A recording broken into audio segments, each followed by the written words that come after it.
And they were like, hey, we need a replacement. You want the fight? and he was like, all right. They strapped on boots on him and shorts, and the way they sent him. My mother knows I didn't come here to fight, but if she turns on the TV, she's going to have a heart attack or something, Yes, people, I am Savage Dan. I'm Paulie Malignaggi. You are watching Mouthpiece, the official boxer podcast. Welcome back to Mouthpiece. I am Savage Dan. And I'm the magic man, Paulie Malignaggi. As always, remember to like, comment, subscribe, ask questions. And the best one from last week was, who is the biggest success story as an amateur, an Olympian, and a pro? Woo. It's a big one. There's a few names, when you're looking at amateur legends, Lomachenko's an amateur legend. Rigondeaux. Yes, but here's the thing, Dan. Was that a combination of all three, or is it three different answers? I think what I get from the question is that's a combination. Somebody who has completed all three. Okay. So essentially, I'm guessing we want a top amateur, whether it's a world or Olympian champ, that became a world champ. For me, then it's the greatest, Muhammad Ali. Greatest boxing career of all time, and obviously tops at the as an amateur, winning the Olympic gold medal, and he won it in Rome, so he gets a couple extra. From me, he gets a couple extra points for winning it in Italy. So for me, I'd have to say. Do you know Ali. What? I look at, obviously Lomachenko was an amateur for a long time, fought for a world title, and lost. Originally. Was that his first fight when he lost? No, second. Was that a world championship? Second pro fight for the world championship against a guy who didn't make weight though. But we're not gonna. That's how you got to beat Loma, innit? You just can't be the same weight as him and you beat him pretty much. Lomachenko's obviously he's had a ridiculous amount of amateur fights, won pretty much all of them. And his rise through the ranks was pretty ridiculous. One of my favourites, I won't say he's the best, but one of my favourites, I don't know why I warmed to him so much, was Guillermo Rigondeaux. Like an amateur legend, like Cubans were renowned and have always been renowned for being top amateurs. Yeah. And not very good pros for some reason. They make it to America or wherever it is that they're training, take their foot off the gas, and it's a bit of a self-fulfilling prophecy that they never really fulfilled their potential as a pro. I'm going to give it to Rigondeaux just because I'm sure he won 2 Olympics. He's got almost a mythical amateur record. And then what he did against Nonito Donaire, I feel like was a crazy win. That kind of gets forgotten in all the mix. That was dominant against a very dominant guy. Who, at the time, Nonito was a very dominant guy. Yeah. And Guillermo dominated that fight. He always stuck out to me. When I was watching him in the amateurs, he always stuck out to me. And I remember thinking, this guy has just got to defect. He has to defect. I mean, it would be a shame if this guy wouldn't defect. Because there have been some Cuban champions that, kind of let themselves get older in Cuba and never defected, and you always think, like, what if? And you start to wonder. But I was glad to, and I remember actually Rigondeaux actually got caught the first time. They caught him I remember him defecting, and they caught him in Brazil. I don't know if it was him and Lara. He was with somebody else, and they caught them in Brazil, and Brazil has extradition laws that take you back to Cuba. So I remember thinking, like, oh man, this guy's never gonna get out now. That's it. Somehow though, he got out, and he managed to have a successful pro career. I think pretty unappreciated when it's all talked about, but.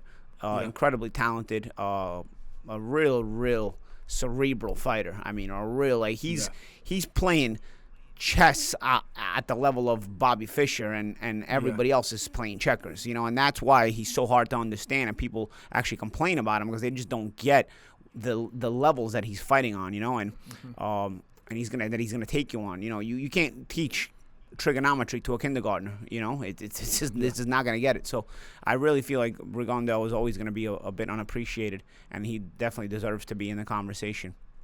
Actually, as does Lara. I don't know if Lara won a gold medal. I'm not recalling now. But Lara has had Lara, the like you mentioned before, a lot of the Cubans kind of fall off when they get here.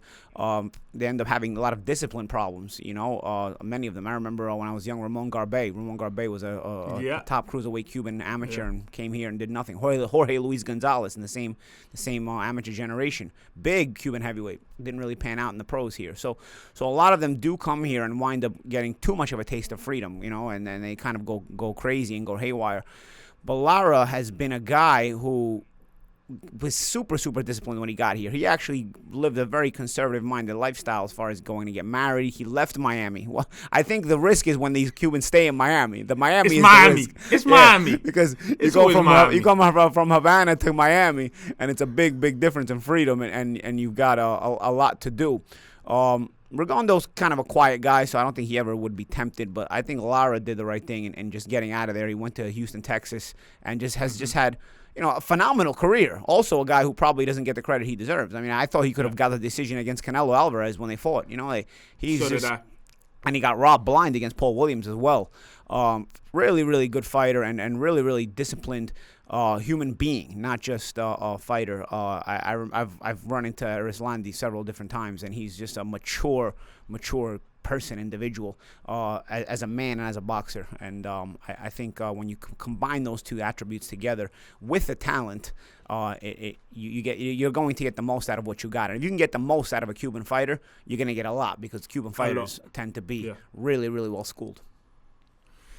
Anyway, Rigondeaux, Arislandi Lara, you may be underappreciated in the boxing world. You are not underappreciated here.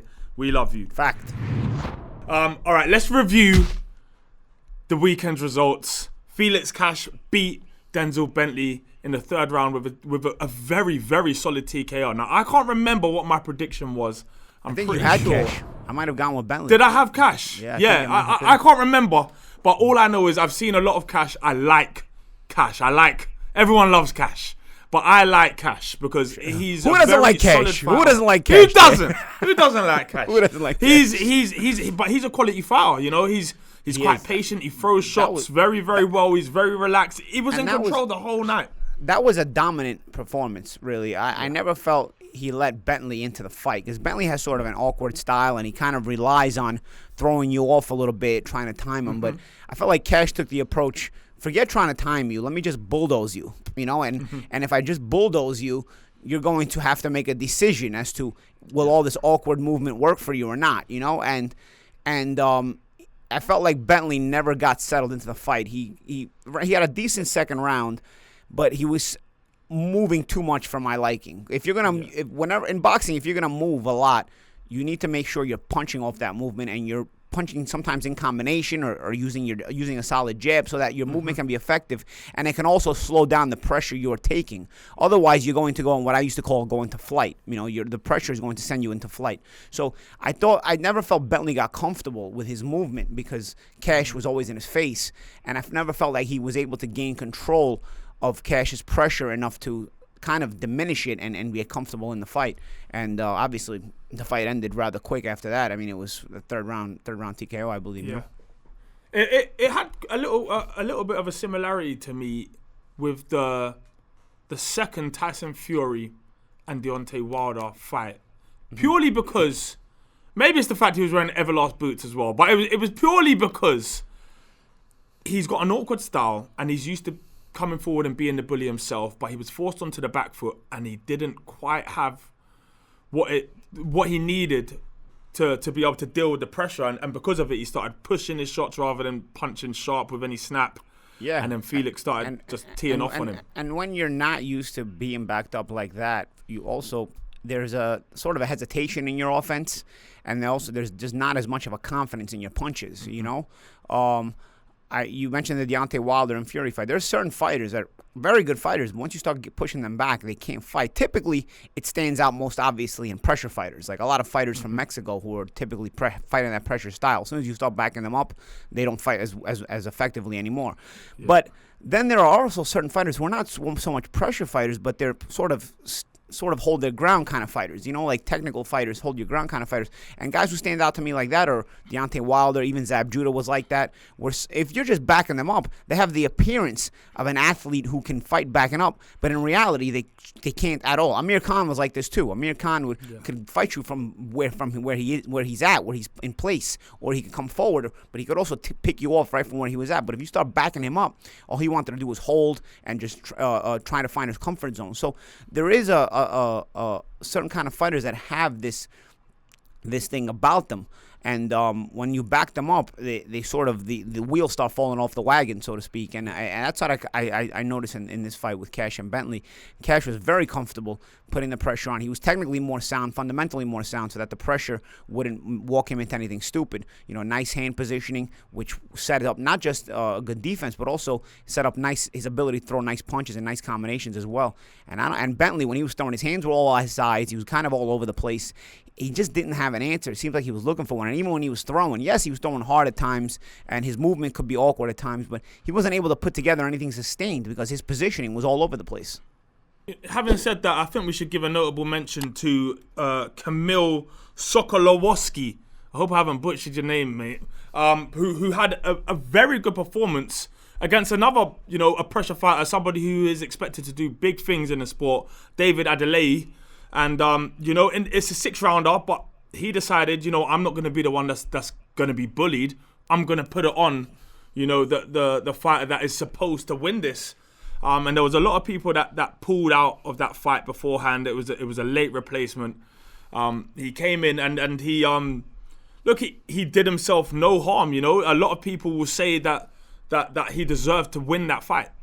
Wow. I mean, I don't remember Camille. If I remember correctly, he was in one of our boxer tournaments, correct? Yes. So he's a guy who kind of he's an opponent kind of journeyman type. So he'll come in and save the card many times when opponents pull out. So it's not easy to put yourself in that situation to win fights, let alone look good in fights. So definitely guys like that are not only needed in boxing, but also are a credit in their own little niche window. People don't tend to understand just how much you need to appreciate guys like that, because they'll, without them, you're not going to have guys who your fighter can mature against and get better, but also they'll kind of clear the waste out of the way. If you're a fake prospect, they'll beat you, or they'll give you more problems, or they'll expose certain errors that maybe you have to go back to the gym and button up a bit and fix. And of course, they'll save the show when you need them as last-minute replacement. It's true, and the thing is, with a lot of fighters go underappreciated in the sport. They are very, very necessary. They show chinks in fighters' armors, if there are any, and they're almost the gatekeepers of the sport. If you can beat me, then you're decent, and if you can't, yeah, you need to be where I am. You go through kind of the different levels. It's funny, we're talking about this last-minute replacements. It reminds me of a story. When I was a kid, Tommy Morrison had won the newly formed WBO title. Now, the WBO didn't have as big of a reputation as it does now.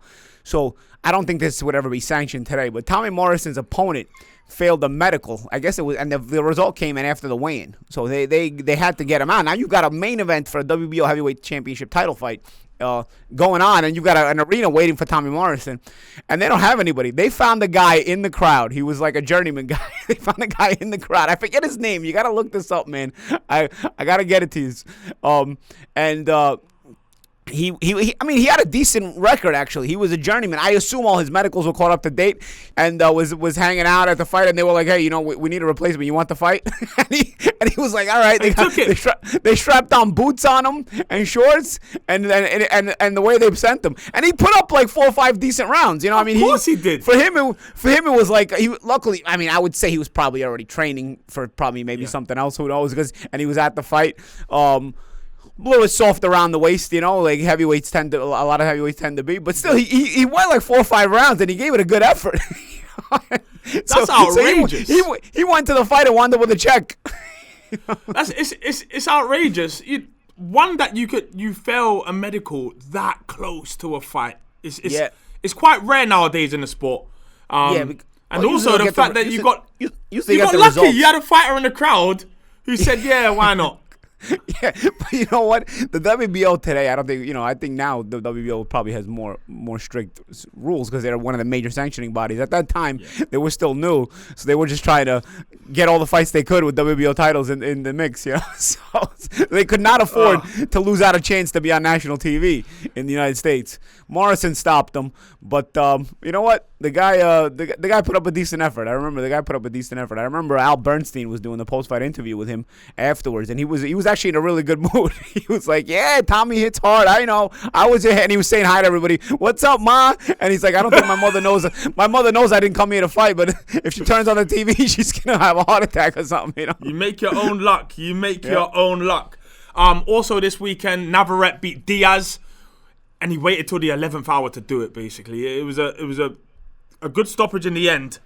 That is a difficult guy to deal with. I tell you, Navarrete is one of these Mexican guys who kind of punches from all angles, throws a lot of punches, brings pressure, but brings a nice technical pressure. Some of these Mexican fighters, they have this style where they look like they're punching wide, but their punch selection is so creative that the punching wide actually helps them. It's like Navarrete, he's throwing these combinations, and sometimes they look like, they're not as short as they could be, but they're getting around the elbows, they're getting up the gut into your solar plexus, they're hitting you with uppercuts. He hit knockdown Pitufo with a lead uppercut that was like from 3 feet away. He just kind of lunged in with it and caught him with a lead left uppercut and dropped him. Really good fighter, solid fighter, Navarrete. Good effort by Diaz. He's always he's always putting up a good effort, coming up just short in the title fight. But nonetheless, I think Navarrete is a guy who can be in some fun fights if they give him a chance to get some name opponents. I think he's entertaining TV. I agree. Also, Edgar Berlanga finally goes the distance. It's been a while. Yeah, and he looked good. I thought he looked good doing it. You kind of needed to see him going some rounds to see how comfortable he could be in there. Yeah. I think this proved even more than the other fights that he's got power, because Desmond Nicholson came to win.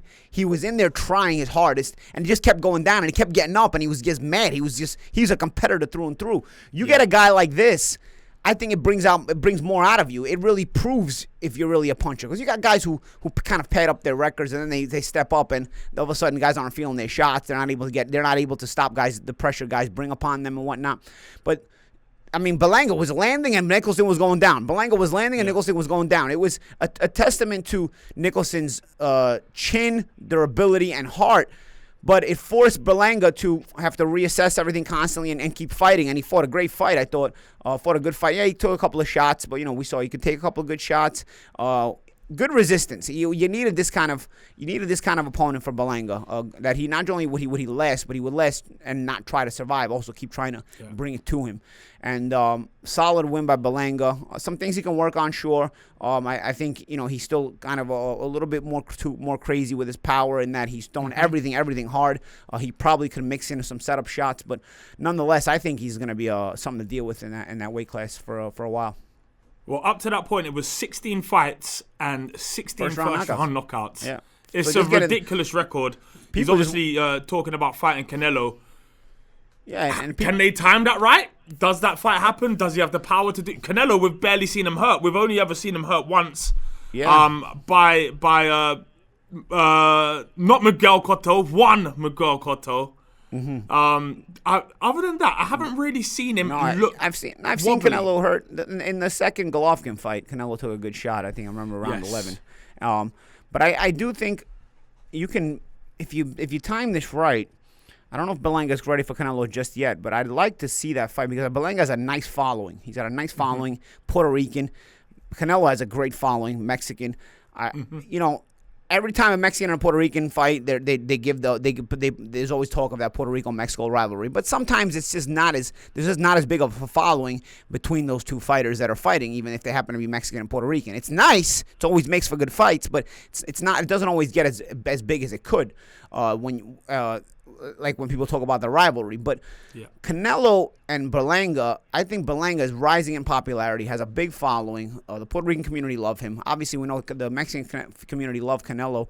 I think if you time this right, you can really have a nice blockbuster. And stylistically, I think they gel well, right? Because they're both looking to take each other's heads off, But I wouldn't do it just yet. Canelo's still young. I mean, he's gonna be 31 this summer, so he's still in a good place, I think, for at least a couple of years. Who knows? Maybe a year from now, we may see Canelo and Berlanga. I think it would be a super fight if Berlanga keeps maturing and going in the direction he's going. I really would like to see that fight come down to eventually.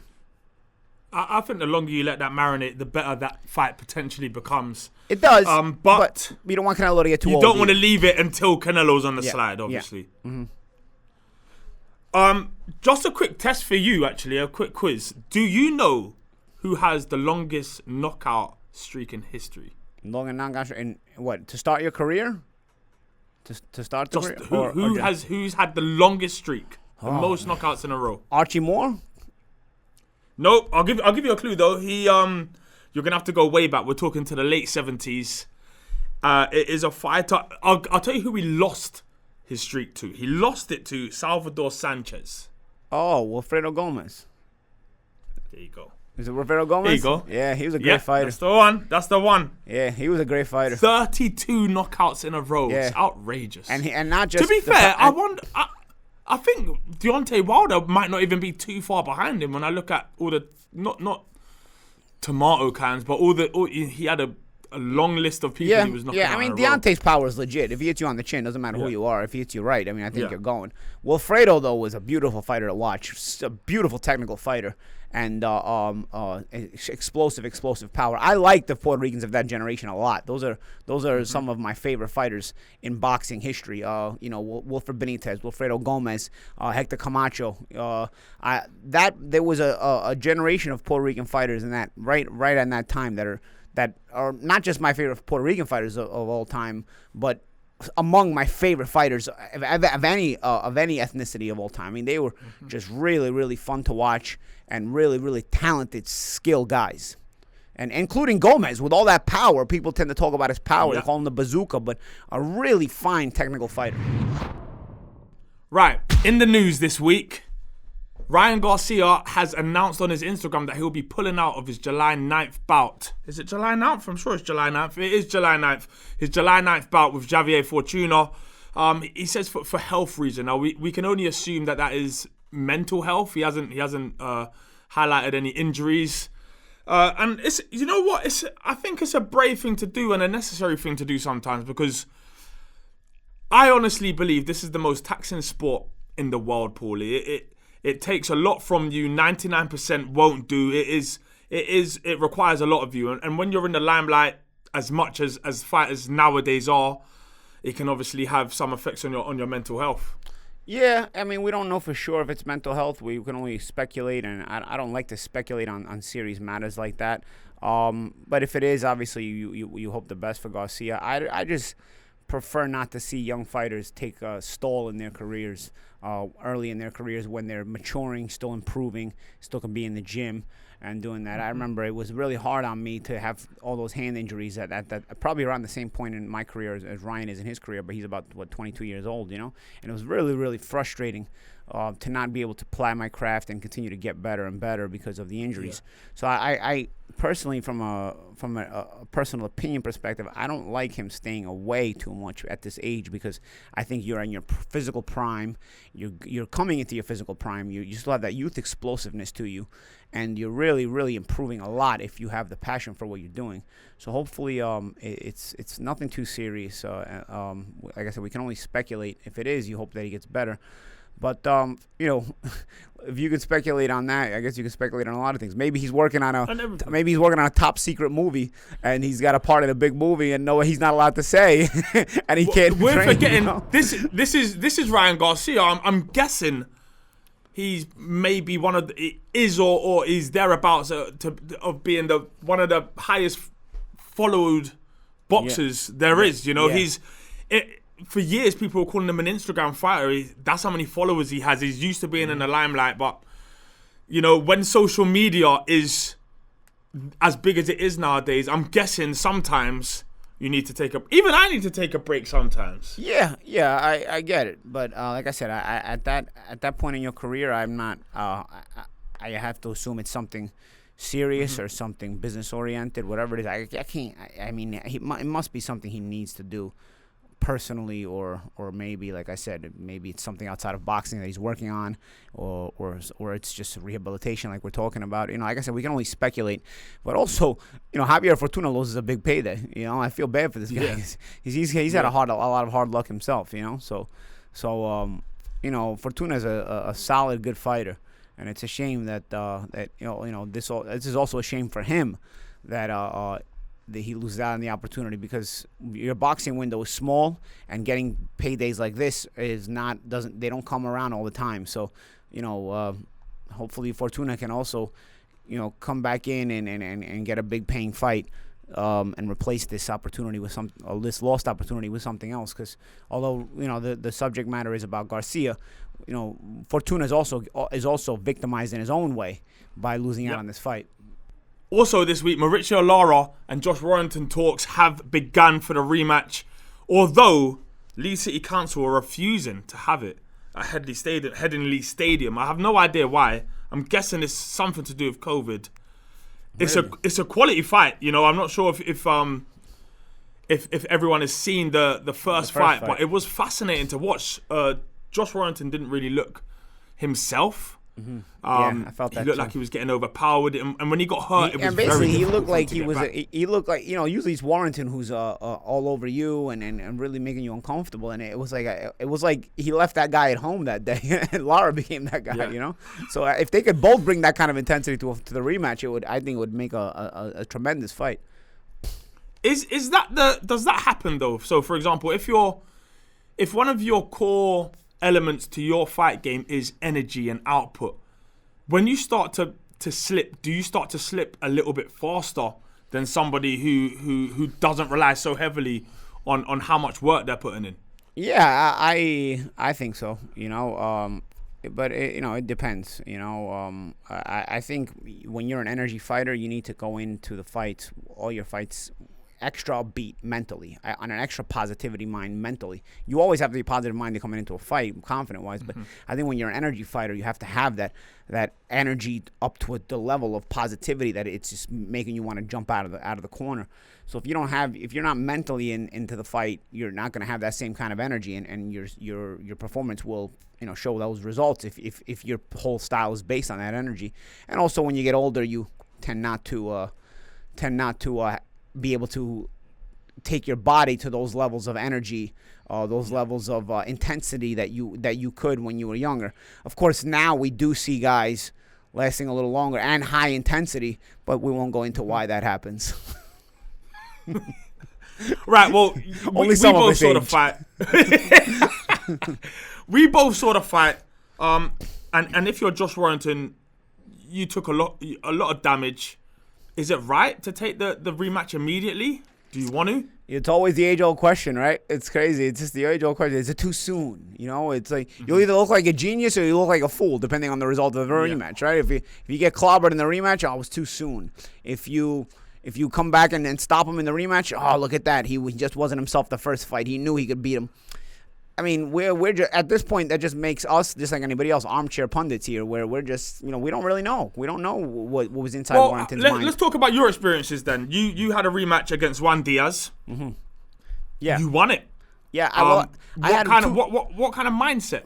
I had a handful of rematches, right? I had the rematch. The most famous one is the Juan Diaz rematch, but I also rematched a guy named Paulie Delgado early in my career. Yep. And then I had to rematch Wladmir Klitchsko after I beat him for the world championship. So I'll take you through the 3 steps.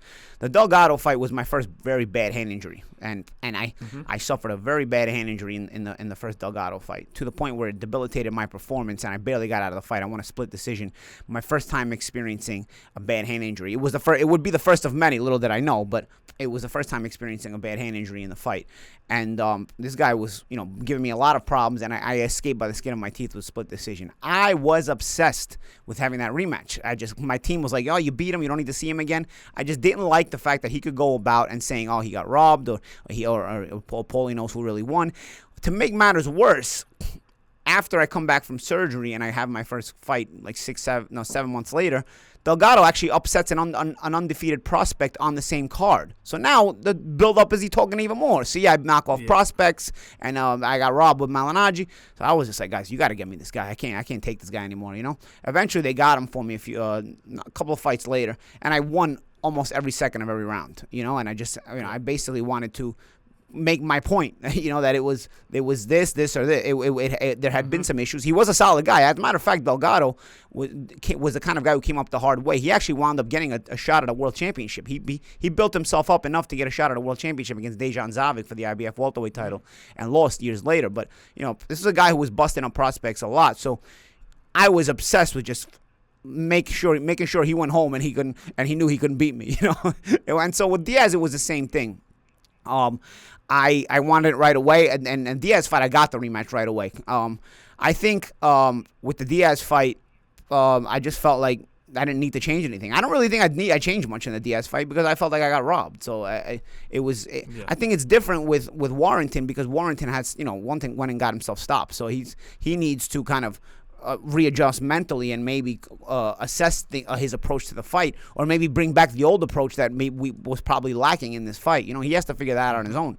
The Love-Morendo rematch was a totally different mindset because I dominated Lovemore the first fight, and now I had to kind of try to get myself up for a second fight, and I was more concentrating on my hair than I was on Lovemore in the rematch because I'm thinking I'm underestimating him so much, and it almost cost me there too. On top of that, my hand broke in that fight as well.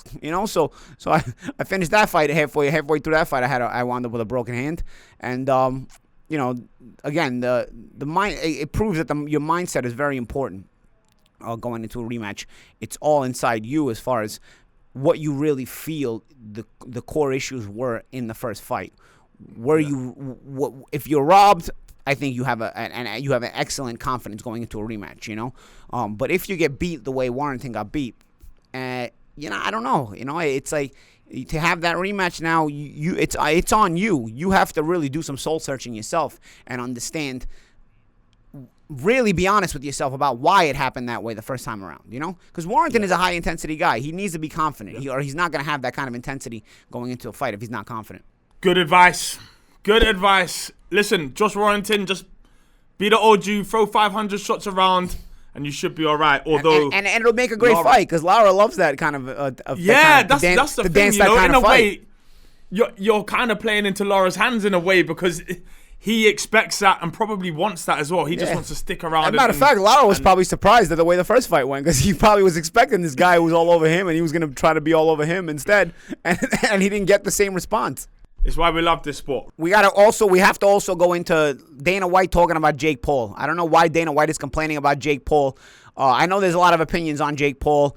I don't have a problem. I've said it in the past. I don't have a problem with him making all this money. He's the guy that sells you your show. He's the one that he's the one that actually deserves to make the money. It's funny because I hear a lot of the MMA community talking about, well, that shows you where boxing is if a YouTuber is the most popular guy in the sport. I got news for the MMA community. Jake Paul is the most popular combat sports athlete in the world right now. There's no more popular combat sport. Conor McGregor, Masvidal and Usman over the weekend. All these guys, they're all popular guys, including boxers, Canelo, all these guys. Nobody is more popular than Jake Paul.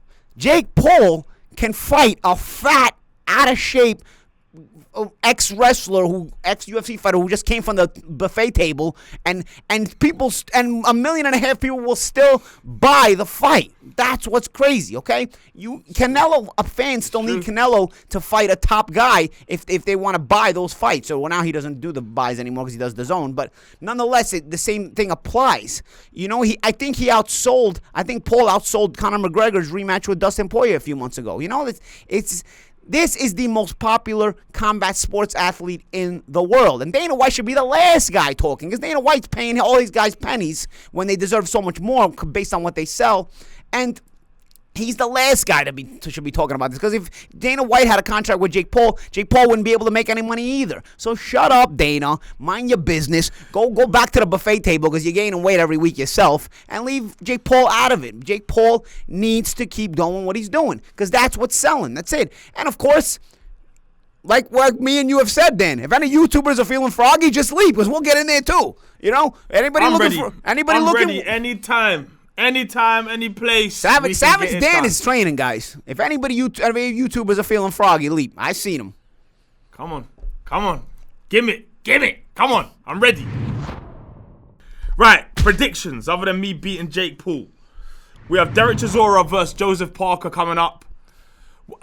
That's a bit of a difficult one to call because I feel like every time Joseph Parker's stepped up, he's been beat. Now, he hasn't necessarily looked bad in those defeats, but he seems to have a problem at that kind of top elite level.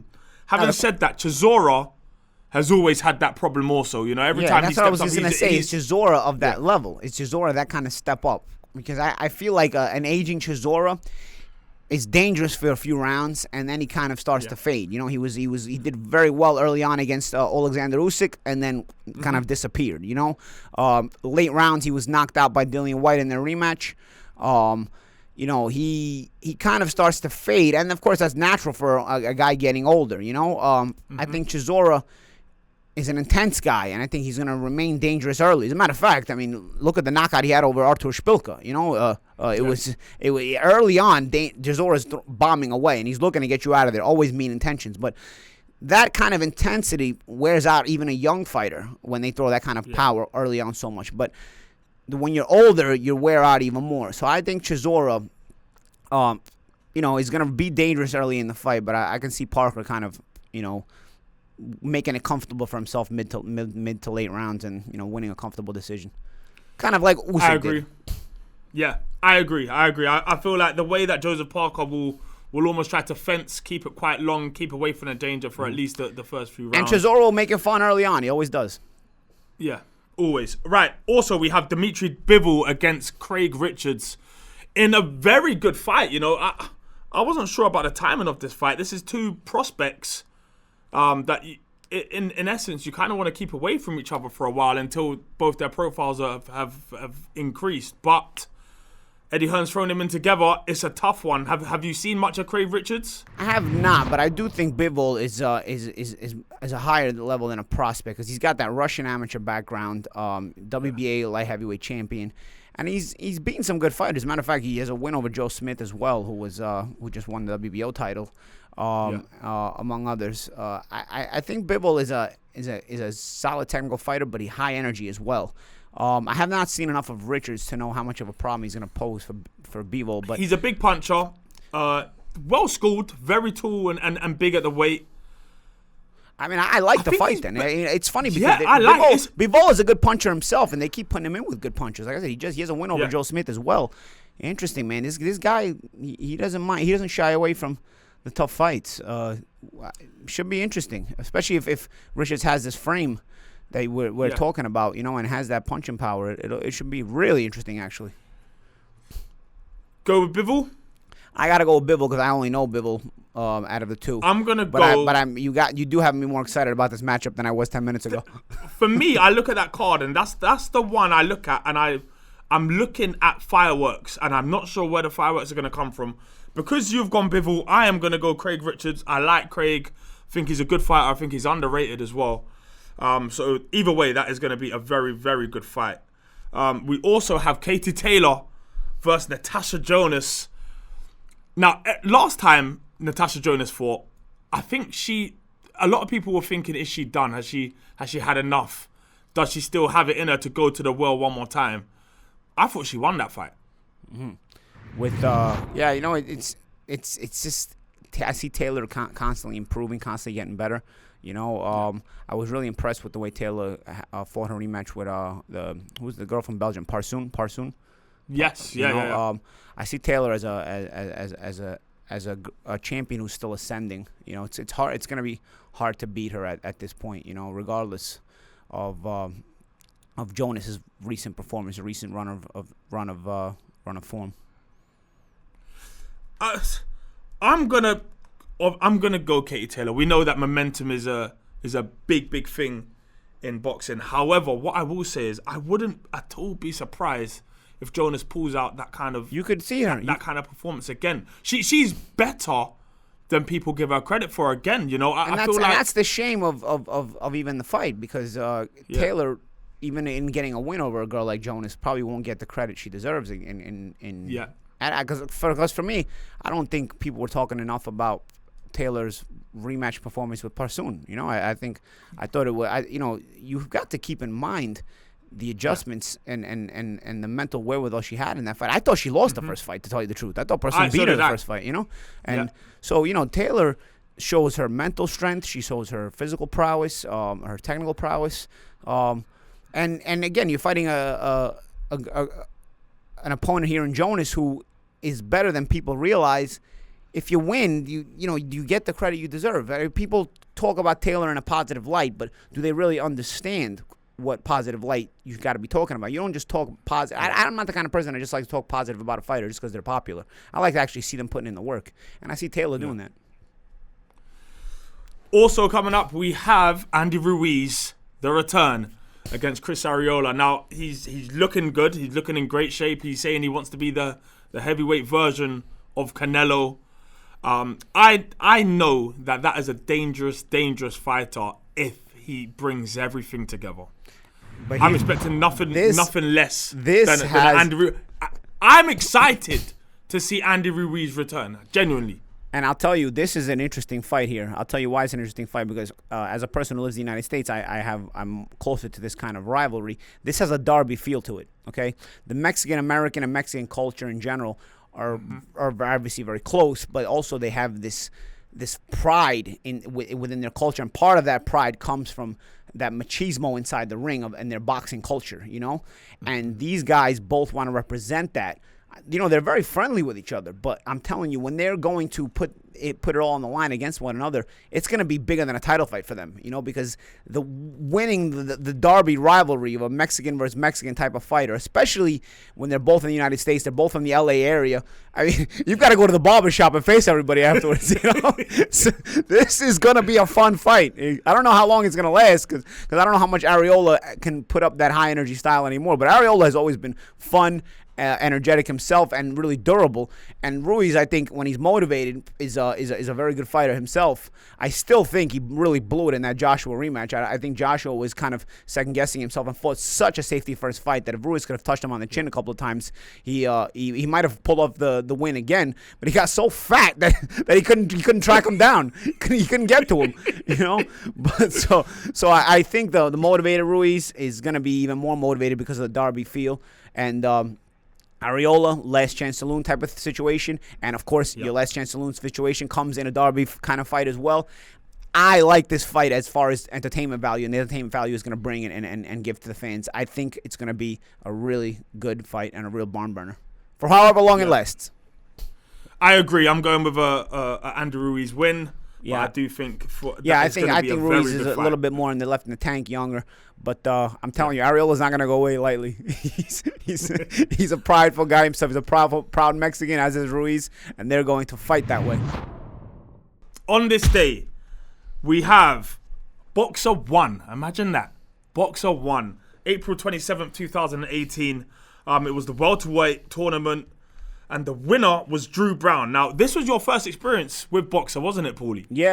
And Drew Brown really impressed me. What did you make of it? I liked the whole setup of it. I was kind of blown away by the fact that fighters were coming back and had to fight again. I mean, it was my first experience seeing that. I was like, wow, these guys, I can't even imagine how mentally you're in the dressing room. You can't even let your guard down. You can't even enjoy the win. Usually after a win, you go back to the dressing room, you celebrate, you're happy. You can't even do that. You've got to go back to the dressing room and keep your game face on, because if you let your guard down, you're going to come out unprepared for the next fight.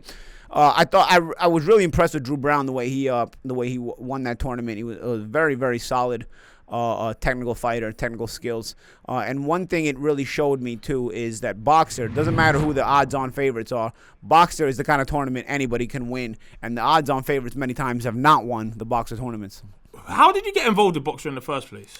I struck a friendship with Ben Shalom, who was the creator of Boxer, and we kind of just had many discussions, and little by little, I watched Ben tell me his ideas, and then sort of bring them to reality, which was very impressive for a guy his age. I mean, Ben is a lot younger than me, So I was really impressed with his maturity and the poise that he had in dealing with the pressure that comes with putting together shows like this and doing it and putting together a brand like this. And so little by little, we struck up this friendship, and I've been involved since. My first Boxer tournament was UB7, which is not even that long ago. But It was a mad night at middleweight. What would you say is the best weight that you've seen? Let's see if they have. I don't know. I probably. You know what was fun? It was fun when Steve Donnelly won, but Steve was funny because Steve was actually dominating every fight. But the rest of the tournament was like really exciting and really good fights. You know, I think that was Super Welter. I think Donnelly was a Super Welter. Probably there's been a few nights where I've just been amazed with the action. You know, and at the end of the night, I'm just kind of like trying to still catch my breath. You know.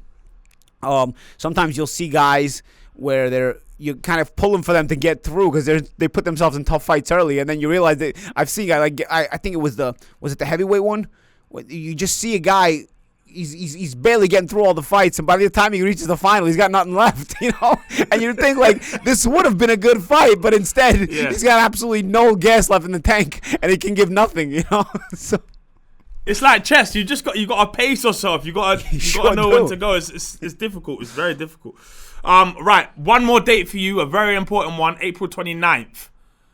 Does that have any significance to you, Paulie? Well, to me, it's two fights for me. April 29th. First, it's the fight where I won my second world championship with Vyacheslav Sinchenko. That's the one we're gonna. And then also, it is the fight that I consider the most amazing event I've ever worked, the most amazing event I've ever been a part of and seen, and that was Anthony Joshua versus Wladmir Klitchko. Yes. And that was also April 29th, I think maybe 3-4 years ago, you know. So this night has given me one of my best professional boxing experiences, and then the very best experience as an analyst as well. A night that will live famously in my mind. Every year we're just gonna. I mean, we're only a few days away. To be fair, hopefully something. I'm excited to see what happens April 29th this year. That's it. Yes. Obviously, you beat Sinchenko and became a 2-time world champion. Was it harder doing that the second time than doing it the first time? It's funny because there was. I can't say what's harder or easier. There's a ton of pressure both ways. The first fight when I won the world championship against Endo, I had lost the world championship to Cotto, world championship fight to Cotto a year before, and I knew that you can't get 2 title shots in a year and then expect to lose them both, and people still take you seriously. I may not get a title shot for a while, so it was a lot of pressure on me for that fight. For the Sinchenko fight, I remember it was. I'll tell you a story. Because now I can tell you the story. At the time, I couldn't really say this publicly because, you know, you don't want to put your sources out there. But now so much time has passed. I lost to Amir Khan in May 2010. Really a bad fight for me. Like, it was one of I wouldn't say it was my worst performance. I think the Ricky Hatton fight was my worst performance. But Khan really blitzed me, you know. And it was my last fight at 140 pounds. And I remember HBO had used me a lot. You know, I had won some fights, I had lost some fights, but I was a fighter that HBO, you know, would put on. They wouldn't give me any handout fights like they did with some guys, but they would be in tough fights, but they were okay putting me on. And I guess, you know, sometimes I win, sometimes I lose at that level, which is the elite level of world boxing. But I remember after the Khan loss, I remember thinking, wow, I was like, I'm just shattered. Like, I've just lost a one-sided fight, and I have had to rebuild after losing my world title to Hatton a couple of years earlier. So now people may think, okay, Paulie rose his way back up, but he came up short. That's it. You know, he doesn't have enough to reach a second world championship. And I remember somebody was sitting in the vicinity. A trusted person in boxing, I won't give you their name, was sitting in the vicinity of Kerry Davis. Kerry Davis used to run HBO Sports. He was the guy who replaced Lou DiBella in 2001 and ran HBO Sports until almost the end. You know, he was replaced probably a couple of years before HBO left boxing completely. So he was there for about 10 years. So Kerry Davis was there, and he said something in the vicinity of this person that knows me, and this person brought that news back to me. And this guy said, Paulie Malignaggi will never fight on HBO again. Like, basically, and he said it like a joke, and I know he said it. He knows who he is, and he knows he said it. But nonetheless, I won't give you the source that told me because he said it out loud. And that person told me. That person said that to me. And I was like, wow. I was like, okay, you know. And I really didn't have a great I didn't have a bad relationship with Showtime, but I had only fought on Showtime once or twice before that. So it was either HBO or Showtime at that time. So I remember signing with Golden Boy, and they had HBO dates. Now I didn't know how I was going to get back on TV. But they also had HBO pay-per-view dates because the Golden Boy used to have a lot of dates at that time. So the pay-per-views, luckily I signed with a promoter that could stack their undercard with whoever they wanted because HBO only wanted the main event in the pay-per-views. They wanted to make sure the main event was a pay-per-view worthy. And then the promoter could actually stack the undercard, televised undercard with whoever they wanted. So Golden Boy did a great job with me in keeping me on TV on the pay-per-view undercards because you had to get the image of the Lost to Khan out of people's minds. You had to get a new image of Paulie winning fights again, you know? The Khan loss is a bad image to leave me in from my brand. When it came to fighting the Sinchenko fight, I remember I knew that there was no way now that Golden Boy could win the purse bid because if you don't have an HBO bank account behind you to want to take this fight, you're not going to be able to outbid these Russians, you know, these Ukrainians. They were millionaire guys behind Sinchenko.